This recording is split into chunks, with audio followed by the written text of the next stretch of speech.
Hello বন্ধুরা, welcome to Mom's Tasty Cooking. আশা করি আপনারা সবাই ভালো আছেন ও সুস্থ আছেন।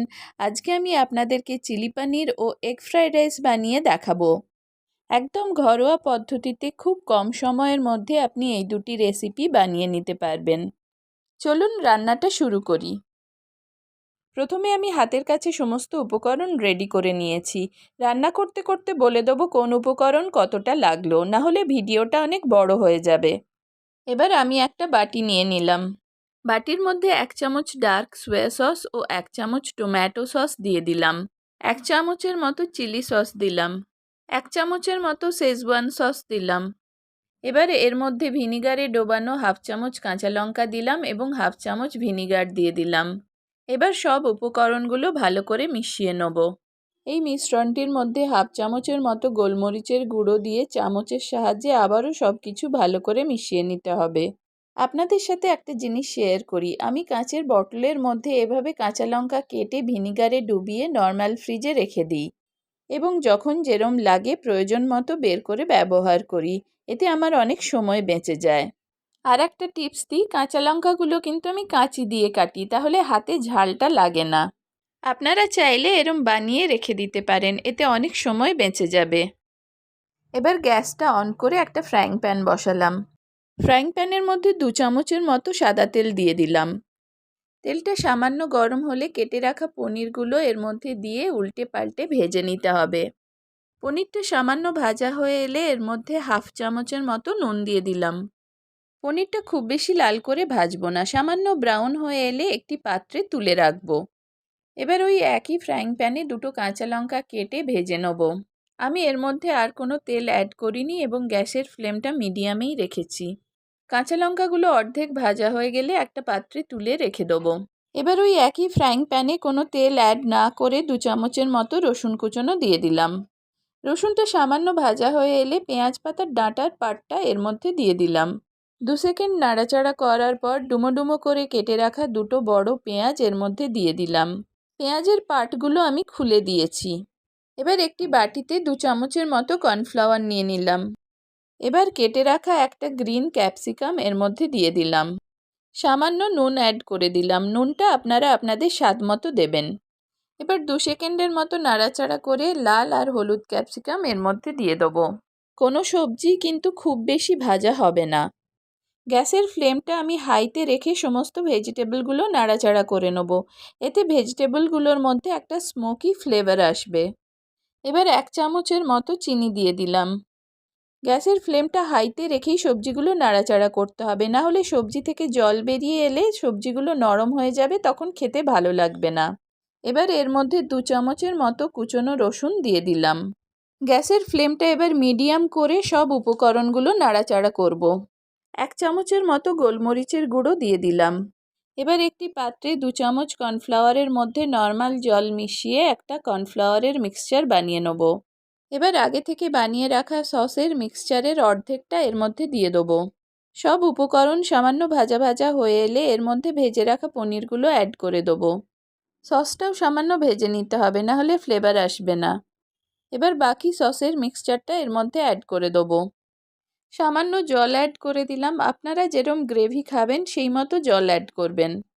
ঝোলটা ফুটে উঠলে এর মধ্যে কর্নফ্লাওয়ারের মিশ্রণটা অ্যাড করে দেবো। কর্নফ্লাওয়ার কিন্তু খুব তাড়াতাড়ি নিচে লেগে যায়, তাই গ্যাসের ফ্লেমটা মিডিয়াম করে এক হাতে কর্নফ্লাওয়ারের মিশ্রণটা অ্যাড করতে হবে এবং অপর হাতে স্প্যাচুলার সাহায্যে সমস্ত উপকরণ বারে বারে নাড়তে হবে। আপনারা যদি চিলি পানিরটা একটু ড্রাই খেতে চান তাহলে এরকম অবস্থাতেই নামিয়ে নিতে পারেন। আমি চিলি পানিরটাতে একটু গ্রেভি রাখবো, তাই সামান্য জল অ্যাড করে দিচ্ছি। আপনারা গ্রেভির থিকনেসটা যেরকম পছন্দ করেন সেই মতো জলটা বাড়িয়ে কমিয়ে নিতে পারেন। দেখুন বন্ধুরা, আমার চিলি পানির উইথ গ্রেভি খাওয়ার জন্য একদম রেডি হয়ে গিয়েছে। এবার 1 চামচের মতো গোলমরিচের গুঁড়ো ছড়িয়ে সামান্য নাড়াচাড়া করে একটি পাত্রে ঢেলে রাখবো।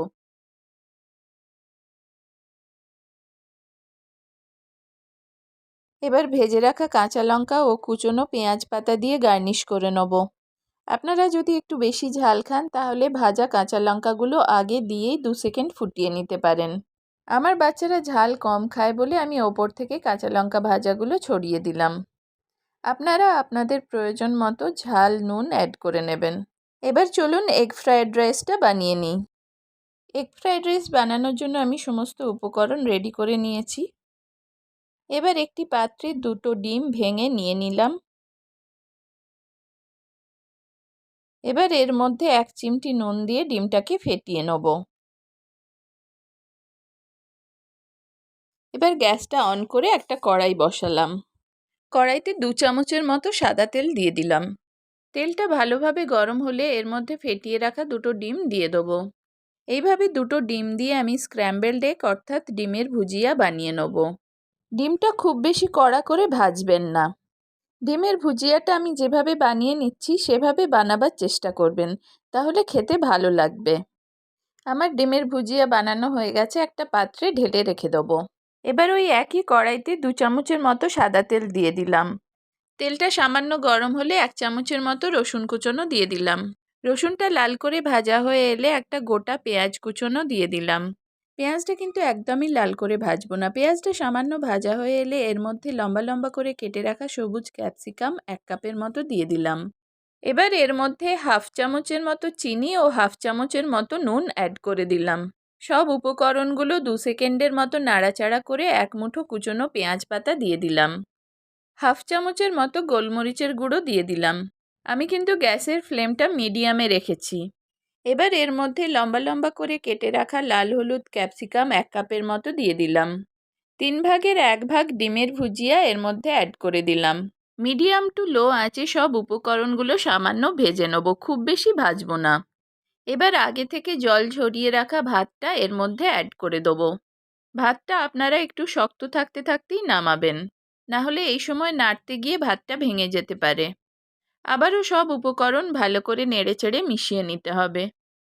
এবার এর মধ্যে আমি 1 চামচের মতো চিনি ও 1 চামচের মতো নুন অ্যাড করে দিলাম। নুন ও চিনি আপনারা আপনাদের স্বাদ মতো দেবেন। এবার বাকি ডিমের ভুজিয়াটা এর মধ্যে দিয়ে দিলাম। সামান্য ভুজিয়া রেখে দিলাম গার্নিশ করার জন্য। আবারও লম্বা লম্বা করে কেটে রাখা লাল হলুদ ক্যাপসিকাম দিয়ে দিলাম। 1 চামচের মতো গোলমরিচ অ্যাড করে দিলাম। সব উপকরণগুলো আলতো হাতে মিশিয়ে নিতে হবে, না হলে ভাতটা ভেঙে যেতে পারে। এবার এর মধ্যে 1 মুঠো কুচনো পেঁয়াজ পাতা দিয়ে দেবো। এবার সব উপকরণগুলো ভালো করে মিশিয়ে নিতে হবে। আমার এগ ফ্রায়েড রাইস খাওয়ার জন্য একদম রেডি। চলুন একটি প্লেটে চিলি পনিরের সাথে সার্ভ করে দেখাই। তাহলে বন্ধুরা, আমার এগ ফ্রায়েড রাইস এবং চিলি পনিরের রেসিপিটা আপনাদের কেমন লাগলো কমেন্টসে অবশ্যই জানাবেন। আপনাদের মূল্যবান কমেন্টসের অপেক্ষায় থাকলাম। সামান্য স্ক্র্যাম্বলড এগ দিয়ে ফ্রায়েড রাইসটা গার্নিশ করে নিচ্ছি। তাহলে আজকে এটুকুই থাকলো, দেখা হচ্ছে নেক্সট ভিডিওতে। আর আমার এই রেসিপি দুটো যদি ভালো লেগে থাকে তাহলে চ্যানেলটা অবশ্যই সাবস্ক্রাইব করবেন এবং লাইক, শেয়ার ও কমেন্টস করতে ভুলবেন না। সবাই ভালো থাকবেন ও সুস্থ থাকবেন। আজকের জন্য টাটা।